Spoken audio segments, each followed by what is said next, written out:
because I'm on a Windows 11 and all my apps are updated. I think we're live. I don't know. YouTube hasn't confirmed it, but I do welcome everybody to the conversation. This is Dr. Keith McNeil. I'm here with Mitch Gray. And as of course, we are live on YouTube. So these are Conversations with Mitch Gray, our weekly conversation to focus on men's mental health. Mitch, it's always good to see you. How's your coffee this morning? Good. And Did anyone tell us what they were drinking? I didn't see any comments. no comments, no comments, no comments So in it's no like people must just not be hydrated. They must not be drinking coffee or tea or water. So we want to know, people. We want to know what you're drinking, especially when you're watching or listening to our drinking show, Drinking Coffee with Keith and Mitch. So Well, I'm gonna have to reshare last week's video, and so if anybody is considering today, I'm focused on water. I did my 14 I've got my uh water as well. Yeah. my 14-mile hike this morning, and so it's been a long week, Mitch, and I was hoping we could Mhm. have a conversation. Now, I've had a couple of really cool conversations with people this week. A lot of I know authenticity is an overused cliche, but I had a couple of specific and intentional conversations around authenticity, and the way they apply that idea, that in context to their coaching programs. But but there's also something else going on in my life. And here in the East, I live in Virginia, getting cold.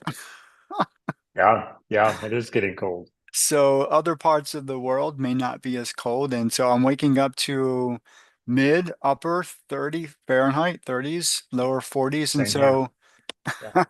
so getting up and being dedicated to my ritual of hiking 12 plus miles in a day, specifically in the morning because I have to go to work and of course do other things around my personal and professional life. It's not always the most easy thing to do to kind of get up and be dedicated. And maybe, maybe that's where my authenticity comes from. Maybe we could kind of talk about both ideas in this conversation. What do you think? Yeah, I like that. Let's start by defining authenticity. So Webster's dictionary defines it as to actually and exactly be as you claimed to be, something to that effect, if I remember right. Okay, So I it's thought to you were reading actually, it. I no, thought I'm you were. not. No, this is from memory. So to Oh, actually and exactly be what you claim to be. okay. That's their first definition of authenticity. So what's interesting is when you're talking about dedication, uh, that is the path of authenticity because you are being exactly and actually as you claim to be. You claim to be an amateur athlete. You claim to have this drive and purpose and goal to hike the Appalachian Trail. You're claiming all of these things Hmm. and you're putting action to it. So that would be behaving authentically.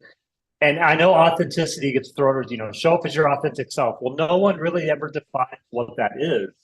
So it's like just show up as you claim to be. Okay, then the question has to come, and that is, what do you claim to be? Like, how do you get to the point that you're claiming to be something? So we can talk about, I claim to be a positive person, or I claim to be a person who encourages others, or I claim to be an amateur athlete, or I claim to be a writer or a speaker or someone who is a safe space for others.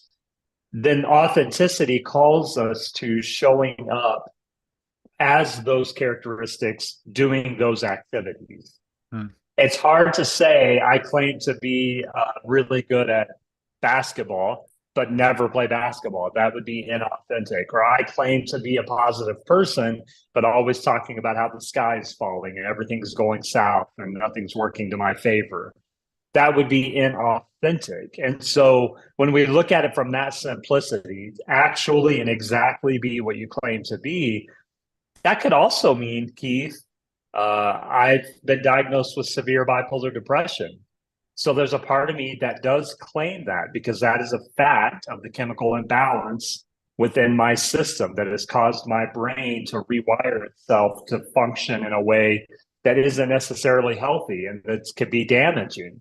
Mm. So there are moments in life that I show up as bipolar, that I show up as I don't want to deal with people. I was sitting in a meeting just earlier this week and I was fidgety and I was just not feeling it. And I just wanted to leave the room and I couldn't leave the room because I was in an important meeting and I wasn't there by myself. I mean, I was just in a moment in time that internally I didn't want to be there. So you could say that I was being a bit inauthentic in that moment in time because I didn't want to be there. I did not want to push myself through, but my dedication, and that's where I'm going with this whole thing, my dedication to the work, my dedication to my coworker, my dedication to the moment caused me to put on a smile on my face, to pay attention, to push me through the moment.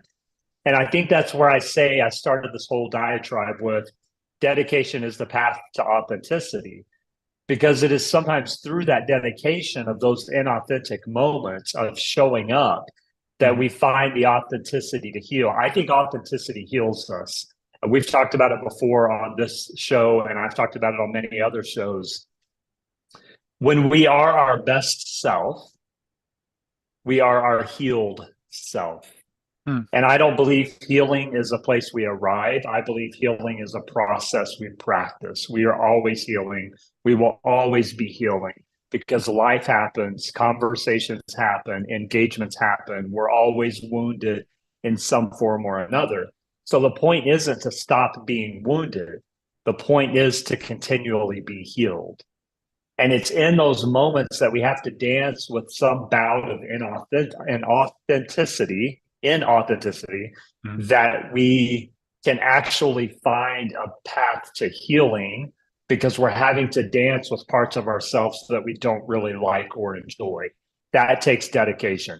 You don't like getting up when it's 25, 30 degrees and humid and freezing cold and hiking 14 miles. And your heart of hearts, it's not something you necessarily want to do, but you choose to do it. I did not want to sit in that meeting the other day and act like I was paying attention. I wanted to come home, put on my pajamas, and go to bed, is what I really wanted.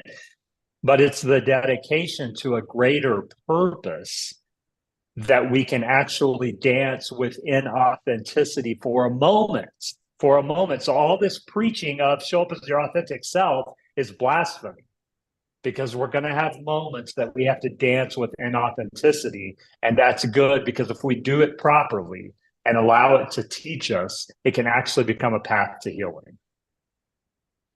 Now, given all that, Given all of that, given yes, that's what all I of love. that, That's what I love about our shows. We go on these long diatribes, and then it's like, okay, but well, no, given all that, and I'm thinking about, I always go with, as I listen intentionally to what you're saying, the first thing that's popping into my head is what you said probably easily 5 minutes ago, and that's the doing part. yes, We could say that we're this and we're that, unless we show up in the doing part, yes, it's not true. And I say correct, that, and what was really I'm reflecting on is we both come from,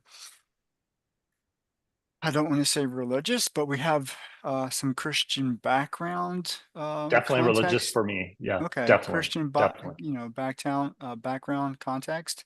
So contextually, in the Bible, in the Christian or Catholic Bible, there's you will know them by their fruits, right? Yes, yep, So without having to go into a deep dive in philosophical or theological discussion on what that means, it still kind of presents itself as what you do consistently, people then yes, recognize, you know, yes, and then from that recognition, people will then know yeah, intuitively that on any given day, you are truly showing up authentically, or you are not showing up authentically, or somewhere there's a disconnect. And you may want to, I want to show yes, up authentically every time I'm in conversation, every time I'm in front of somebody else, and yeah, even forget that.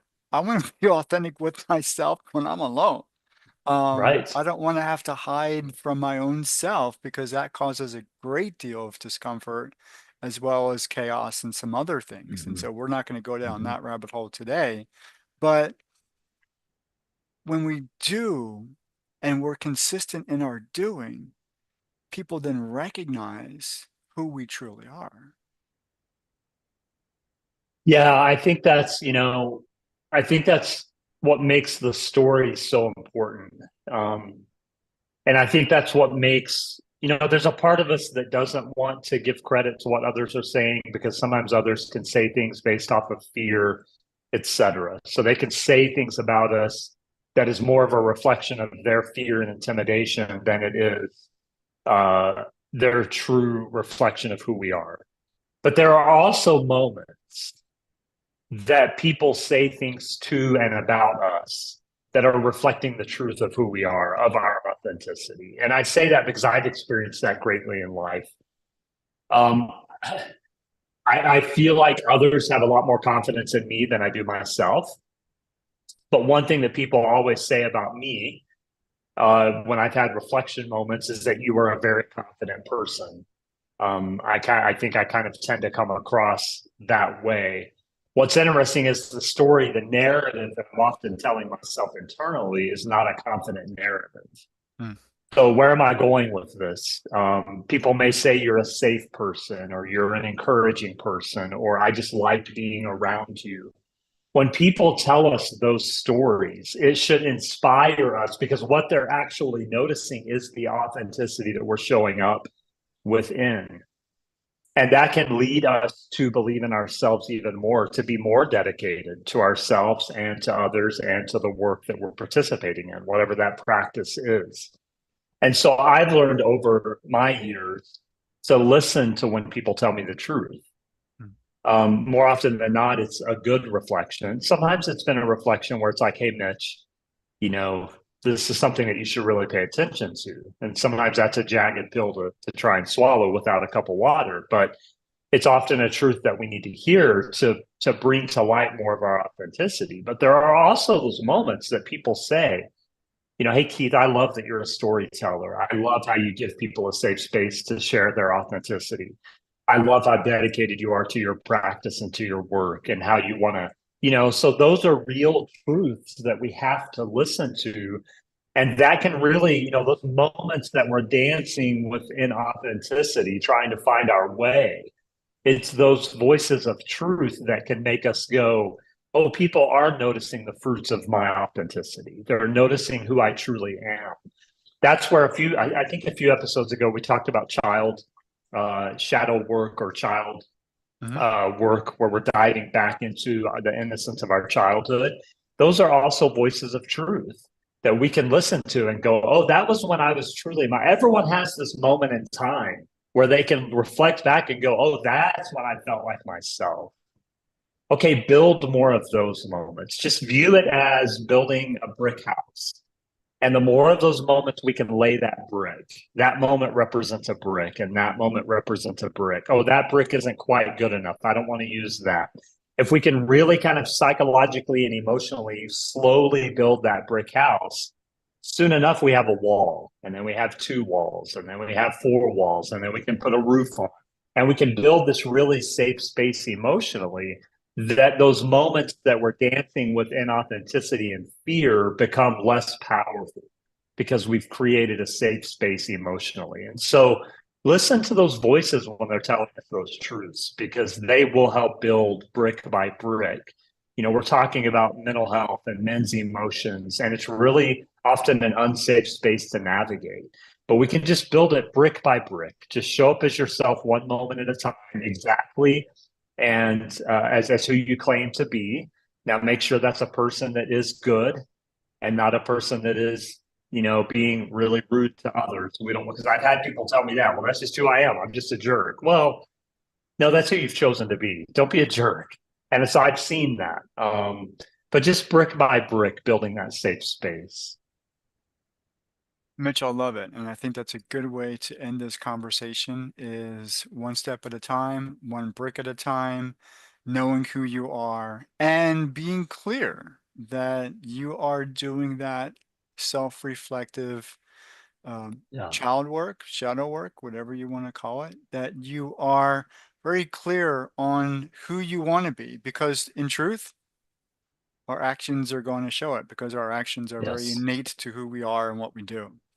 So with that being as the case, it's always a pleasure to have you in conversations with Mitch Graham, man. Yeah. My name is Dr. Keith McNally, and we'll see you next time. Take care. Cheers.